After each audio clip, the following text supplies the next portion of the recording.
everyone, my name is Danielle and welcome to another episode of Board Game Bakes. We're going to take a step back this week from kind of the intense decorating cakes we've done and do one that's really easy to do at home. So we're going to make a Swiss roll for the galaxy cake. It's going to be a chocolate Swiss roll, but it's going to have black cocoa powder so this way it's dark like the galaxy.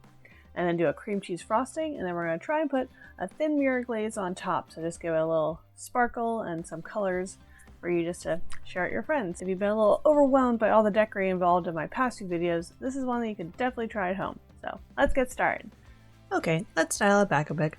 Intense cakes are fun, but it's nice to do more simple things too. To make our Swiss roll, we're going to make a chocolate cake with black cocoa so it gets that dark black color.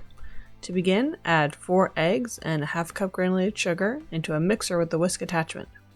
While this is mixing, combine a half a cup of all-purpose flour, a quarter cup black cocoa powder, 1 teaspoon baking powder, and a half teaspoon salt in a separate bowl and give it a good whisk. Once your mixture is frothy and homogeneous, add in 1 teaspoon vanilla and 2 tablespoons melted unsalted butter and mix until it's just combined. Remove the mixing bowl from your mixer and dump in those dry ingredients. Use your rubber spatula to fold in the dry ingredients and mix until it's just combined. Don't overmix. Pour the batter into a prepared jelly roll pan, which is sprayed and lined with parchment paper. Spread it out evenly in the pan and bake at 350 degrees for 11 to 13 minutes or until the center comes out clean and it's a little springy. Next, you want to lay down a piece of parchment paper and sprinkle it with powdered sugar. Once that's all set up, dump your hot cake onto your prepared parchment paper and roll it up starting on the short side.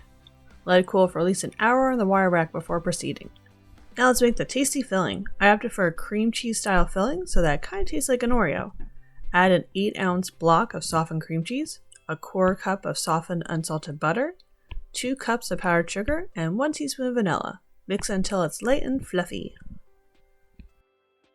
Once your cake is cooled, gently unwrap it and spread your frosting over the cake. Roll the cake up again, starting on the short side, and wrap it in parchment paper and plastic wrap so it's nice and secure, and let it sit in the fridge for about an hour so it gets set. While your cake is cooling, prep your mirror glaze. So the mirror glaze I have here gave the black cake some shine and color, but if you want a true mirror glaze effect, then apply a thin layer of buttercream over your cake before you do this. To make our mirror glaze, pour 2 packets of unflavored gelatin into a half a cup of water. Stir and let it sit for 5 minutes or up to 15 minutes so it has a chance to bloom. Next, you're going to add a half a cup of water, 1 cup granulated sugar, and a half cup light corn syrup into a saucepan. Heat over medium heat until the sugar is fully dissolved, so you can usually feel it between your fingers and see if there's any granules. Add in your gelatin mixture and a half a cup sweetened condensed milk. Mix well. Add in 8 ounces of white chocolate and let it sit for 2 minutes. After that, use an immersion blender to make sure that there's no chocolate chunks. You're also going to pass it through a sieve as you divide the mixture into different bowls, because all these different bowls are we're going to use to get different colors. Once your glaze is 90 degrees or slightly warm to the touch, you can add your colors and you're good to pour. Full disclaimer, this is not how a mirror glaze should look. I admit it, I made a mistake. The recipe I tried was confusing and too much water was used to bloom the gelatin, so it was a little liquidy. However, it still gave the desired effect for me, so I kept it. But ideally it would be a little thicker and cling to the cake more. So, learn from my mistakes and do not bloom it in 1 cup of water, which is what's seen in the video. A quarter to a half a cup of water to bloom your gelatin should be good enough. Once you're satisfied with how it looks, take out some sprinkles and add stars to your cake.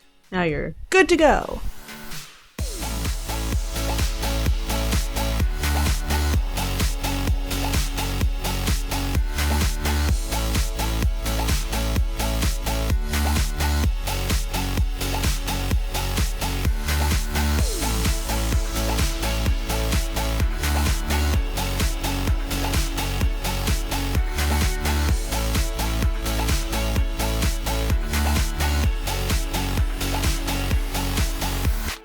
Thanks for watching another episode of Board Game Bakes. I hope you enjoyed something more simple that's still thematic, but was a lot easier to make. Let me know in the comments, do you enjoy the ones that are just pretty to watch decorating, or would you rather see more ones that are easy to actually make at home? Let me know in the comments because I'd love to make videos that you want to see. Thanks for watching, keep playing games, and keep them sweet. Bye!